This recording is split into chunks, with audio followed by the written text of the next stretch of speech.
The next most important thing after using TFERS and searching for recruiting guidelines on schools' websites is going to be to do a deep dive into each school's roster. And that's going to tell you a couple different things. First, when you're looking at the freshman student athletes on each roster, that's going to give you a really good sense of exactly the type of student athlete that a coach is looking for because they just brought in those people only 1 year ago. And so, unlike TFERS, what a school roster is going to have is going to usually give you some information on their high school accolades. It's going to tell you their high school PR and maybe where they placed in their conference or what their best performances at big meets were. And that's going to be something very valuable for you to compare yourself to. Remember, though, that these high school PRs from these current freshmen could have been from their senior year. So if you're a sophomore or a junior and your marks aren't quite up to the standard of the PRs of the current freshmen, you still are going to have some time to catch up to those marks. By using TFERS and by using the recruiting guidelines and by looking at the current freshmen who are on the team and taking a look at their high school PRs, you're going to have a pretty good sense of whether or not you're going to fit in on a team and what kind of value you're going to have to that coach and to that team. The last thing that I would recommend that you do in order to help you determine what level of collegiate track and field you should be at would be to follow social media pages. First, you can follow team pages.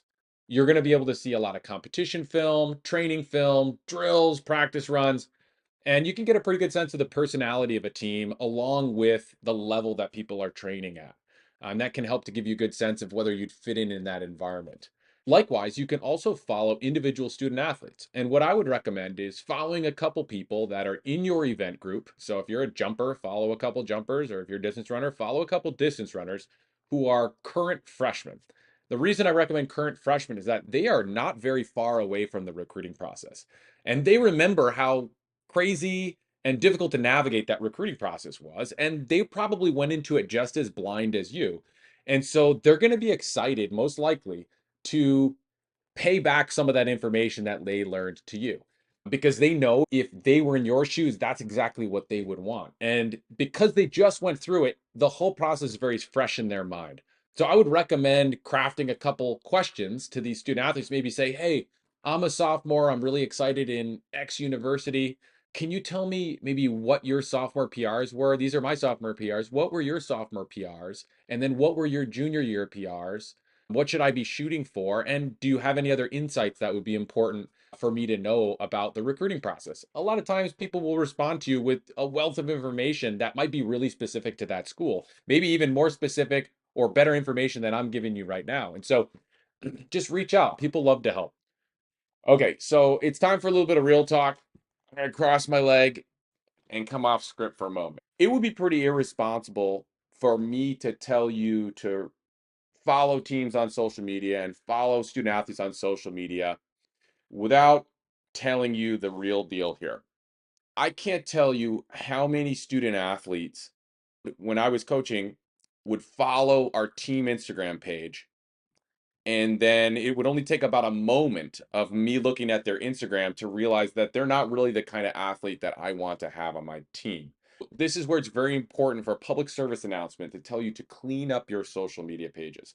I can't overstate this. If you've got pictures of you out partying, underage drinking, there are other red flags as well, but those are some major ones. I would really recommend that you clean up your social media page. And this is the first kind of opportunity for you to do that and really recognize that your persona that you put out online is something that people are going to judge you by.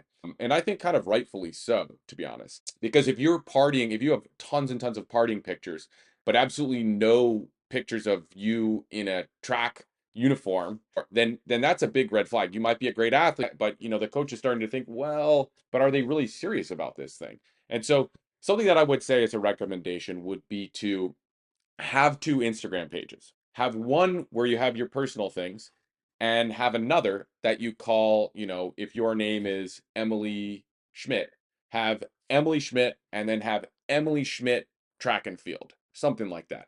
And on your track and field page, you can have all things related to track and field. It's an opportunity for the coach to get to know you as an athlete, and really to show that you really care about this thing. Like you're putting a portfolio together so that people can get to know you as an athlete.